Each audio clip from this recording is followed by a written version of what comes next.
Welcome back to another reading and correcting with me, Kindar, the Tiger Writes, and Ty, the Tiger Supervisor. These are where I read a chapter from one of my stories and correct it as I go. If you want to listen to them live, it's every Tuesday morning, 8 a.m. Eastern Time on Twitch. And if you're looking to support me, that is on my Patreon. Today we're doing chapter 3 of A Series of Death. The table of predators in the far corner.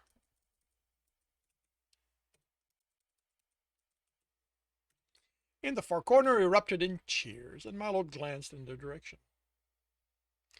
The brown bear who worked for Alnard brought a tray of drinks to them.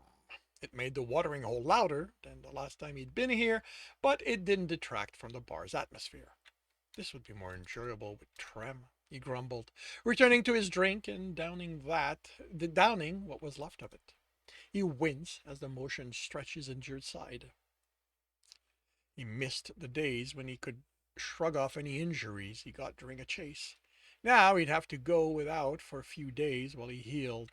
He motioned to the lion behind the bar with his empty glass. Alnard placed the filled glass before him. I take it you haven't managed to talk with Trembor. He picked up the empty one. What makes you think that? Marlot replied, looking at his new drinks dejectedly. You've never ordered a third heater before. He rinsed the glass and added it to a tray for more that needed washing. Have you seen him?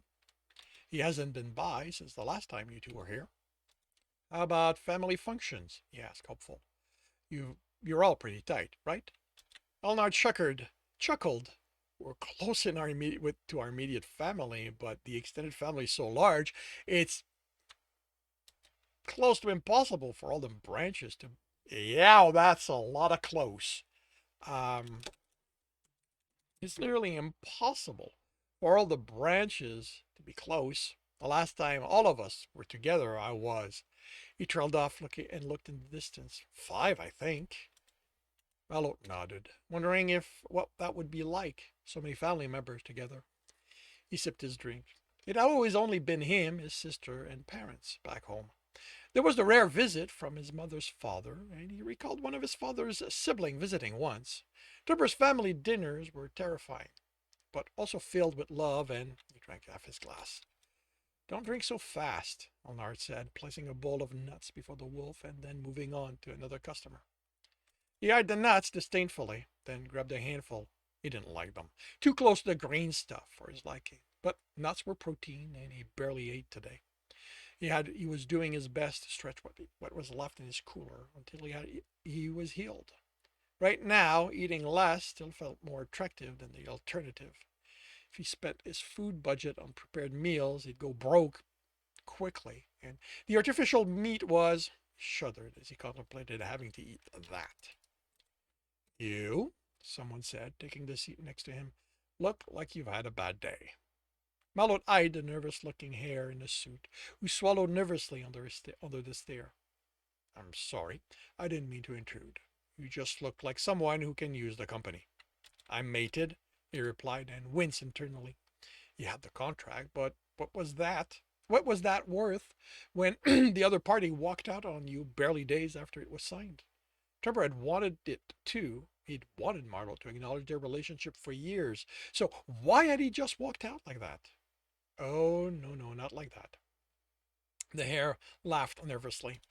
I just meant you looked like you could use someone to talk with. I know I'm just prey, but you're not just prey. Marlot cut him off, annoyed at someone defining themselves by something so basic. You're someone who happens to be prey. He looked the male over, part of him realizing that, yes, he was prey, so maybe he could lure him home and have a meal after. After all, the suit was practical, well made, tailored, so not cheap. His gripper was vibrant and shiny, his nose pad glistening, so healthy. His claws short but trimmed. A professional job, Marlot guessed. This male wasn't used to manual labor. You can relax. You're definitely outside what I can afford. He offered a hand. Marlot Blackclaw. Al. The hare replied, shaking it. It's a shortening of it, he added, at Marlot tilted ear. It's foreign, and it gets tedious having to explain it all the time. More than this? Marlot asked, trying to get more This program needed at least a full name to have a chance. Good point. But this usually satisfies the other person, and it's kind of you to say I'm safe. He continued, dashing any chance Marlot had of getting more of his name. But being careful is how I've stayed alive this long. Elnard stepped before them. Whatever's on tap. Thank you. So, bad day? Marlot shrugged and winced. Ah, I see. The hare paid for the glass with the foamy liquid the lion delivered. He sipped it and made a face. Failed the hunt? You have an eye for it. Survival instinct. The hare smiled. In the right context, an injured predator is safer to be around, but the smart ones know that and learn to fake it. Being able to tell the difference is key. You also don't look famished, so you haven't reached a point where you'll go after the first nervous hare that runs from you, especially if you're outside your usual hunting grounds. Mallet was impressed at the reasoning. Not many prey thought about it that much, even those who survived to an old age. I miscalculated. My meal had buddies waiting for him, and I wasn't paying attention. They made me pay for picking him. He stretched his arm, enduring the pain. Just bruises and small cuts. Will you be making them pay once you're healed? Mallet stared at the hare. Is that how you think it would work? The hare gave a nonchalant shrug and took another sip of his drink, making another face. Mallow shook his head. Letting the fact some prey bested me get personal is the quickest way to ensure I'll go hungry. I lost this one. There are others out there. I'll do better next time. Don't you hunt with your mate? That hurt. He'd looked forward to that first hunt as a pair. His planning, his lion's instinct. He took a sip from his drink, having the liquid burn away the lump in his throat. Or taking some time apart. Did that sound as lame to the hare as it did to him?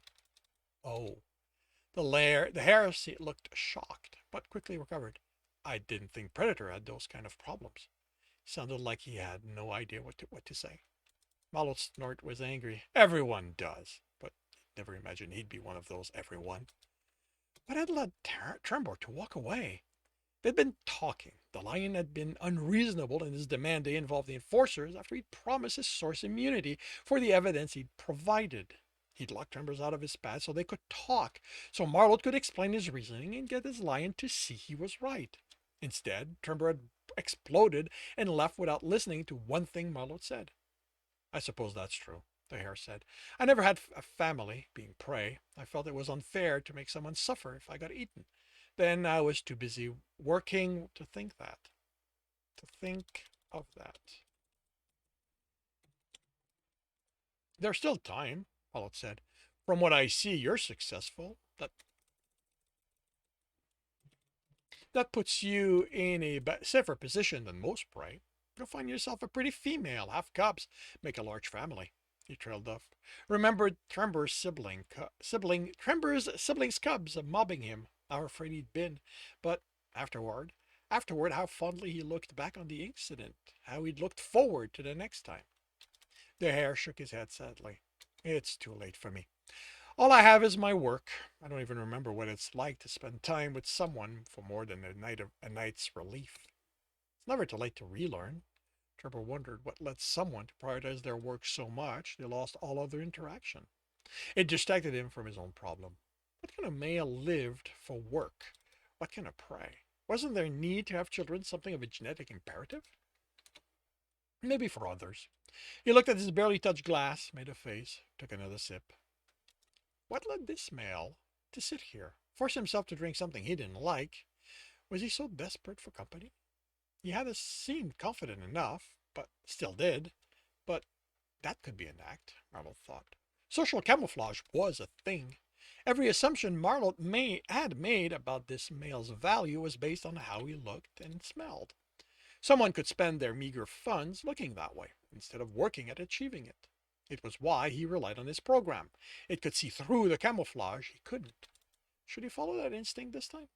The male was here, and while the watering roll didn't allow predation, the moment he stepped outside, he was fair game. You look like you've just put me back on the menu, the hare said, smiling nervously.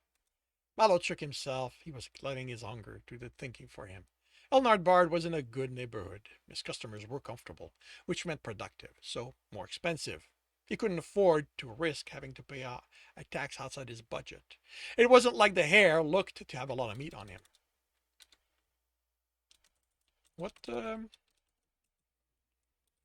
what caused you and your mate to separate? The hare asked, and Marlot narrowed his eye. On the other hand, sorry, I guess that was too personal. Somewhat, yes. He forced the forced smile was nervous. I did say I wasn't very good at these kind of things. He stood. I should get going, working all that. I do hope you and your mate get back together. Well, I really hope you do. He hurriedly laughed, looking preoccupied. Marlot glanced at the clock. Who worked this late? Maybe it was a prey thing? Maintaining a high tax could mean the difference between life and death for them in a way predators didn't have to think about too much. Again, he considered the hare as a meal, watching him exit the building while outside the normal protection Elnard had forced. Not enough meat for the risk, he reminded himself. And with his injuries, he wouldn't be able to run after the hare in a few days. He'd have more people on his program and better prospects. He'd also know better than to let Trembor distract him. Trembor was the one who'd walked away, so he shouldn't let the lion bother him. He should go out, find himself some mail, get his lion out of his system that way. He looked around the room. It registered that two of the regulars were missing tonight, the wolf and Coyote. They were Elnard's friend, he gathered. Maybe their absence was a sign he and Trembor weren't meant to be. From what he could see, the two weren't the only lovers not in attendance. The bar seemed to be filled with single and groups of friends rather than couples enjoying each other's company. That was too depressing to think about. Picked up his glass, noting it was empty, and motioned to Elnar for a refill. The lion took the glass without putting one down for a replacement. I think you've had enough. It's only my third, Marlot protested. And you're a two-drink male. Going for a fourth while depressed worries me you're on a slide I don't want to enable. I can go drink elsewhere, Marlot threatened. You can. The lion answered calmly. There are plenty of bars out there who don't care enough about you to keep you from making a mistake. That's not me. I like you, Marlot, and I've seen too many people drink themselves into stupidity and then death. I'd like to make sure you stick around long enough for you and Trembor work things out. You think there's hope for us? Elnard chuckled. I'm proof there's hope for everyone. So, yeah, I think there is. You two just need to talk. Work it out. He won't talk to me. Marlot snapped. He blocked me across the board. I don't even know what I did. He just walked out while I was trying to explain he was being unreasonable. Elnard looked at him. Then, give him more time to cool down. And that means you need not to drink yourself into stupidity, so you'll be around when he does. Where's your female? He asked to change the subject. He didn't like the lion when he was so damn unreasonable.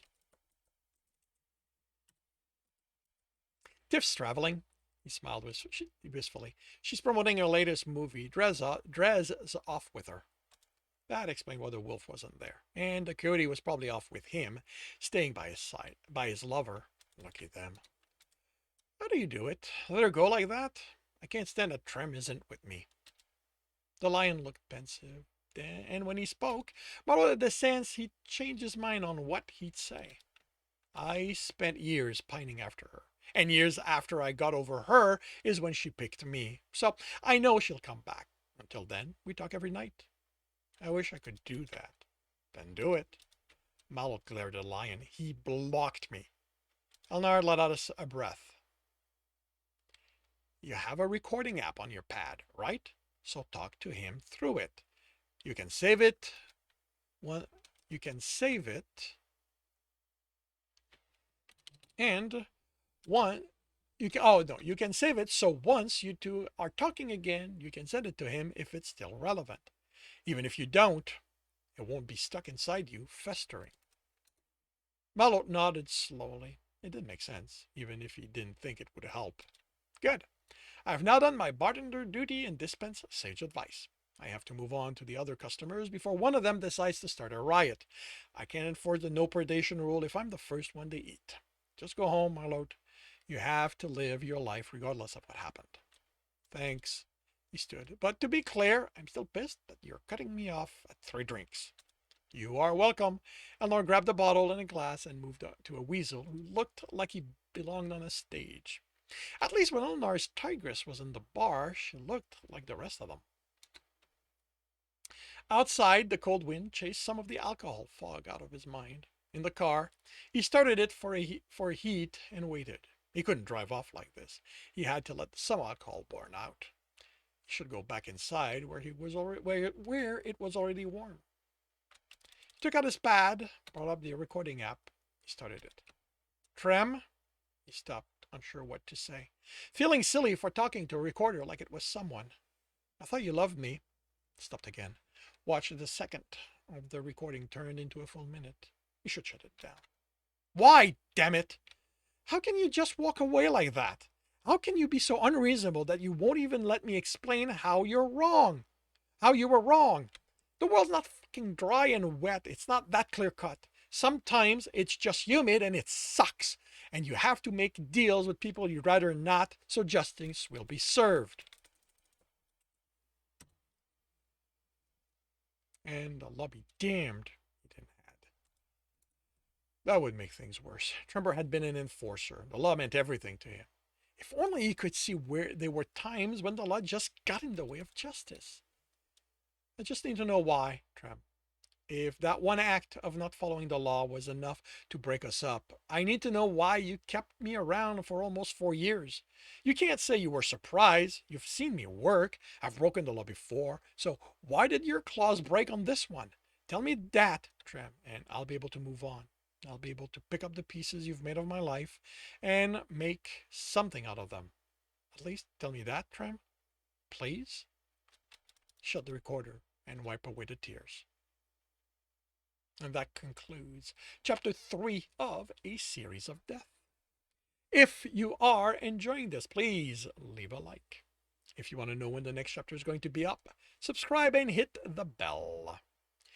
If you want to read the story, as well as the other books in the series, they are available on all major e-retailer. If you want a different way to support me, that is on my Patreon, where you can also get access to just about everything I've written. And if you want to listen to these live, it's every Tuesday morning, 8 a.m. Eastern Time on Twitch. The links are in the notes, and with that, I shall wish you a good day.